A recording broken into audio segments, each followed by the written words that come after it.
بسم اللہ الرحمن الرحیم۔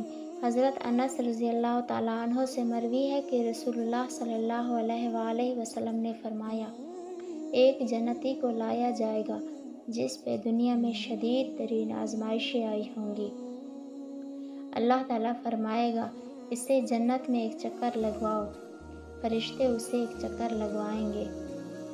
اللہ تعالیٰ فرمائے گا، اے ابن آدم، کیا تم نے کبھی کوئی تکلیف یا ناپسندیدہ چیز دیکھی ہے؟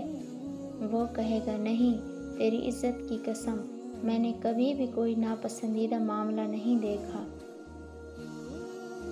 پھر ایک جہنمی کو لایا جائے گا جو دنیا میں بے انتہا ناز و نعمت والا ہوگا۔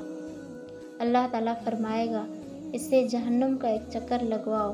پھر فرمائے گا، اے ابن آدم، کیا تم نے کبھی کوئی بھلائی نعمت دیکھی ہے؟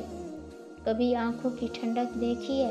وہ کہے گا، تیری عزت کی قسم، میں نے کبھی کوئی بھلائی نعمت نہیں دیکھی، نہ ہی کبھی آنکھوں کی ٹھنڈک دیکھی ہے۔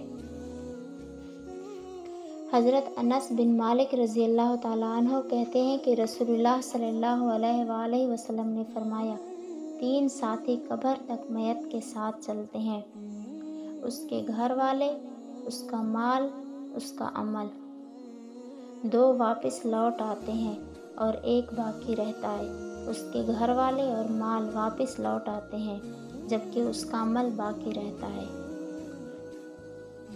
رسول اللہ صلی اللہ علیہ وآلہ وسلم نے فرمایا، جو آدمی کسی مسلمان کی پردہ پوشی کرے گا، اللہ تعالیٰ دنیا و آخرت میں اس کی پردہ پوشی کرے گا۔ جو آدمی کسی مغموم اور پریشان حال کو نجات دلاتا ہے، اللہ تعالیٰ اس کی روز قیامت کی پریشانیوں میں سے ایک پریشانی دور کر دے گا۔ اور جو آدمی اپنے بھائی کی حاجت کو پورا کرنے میں لگا رہتا ہے، اللہ تعالیٰ اس کی ضرورت کو پورا کرتا رہتا ہے۔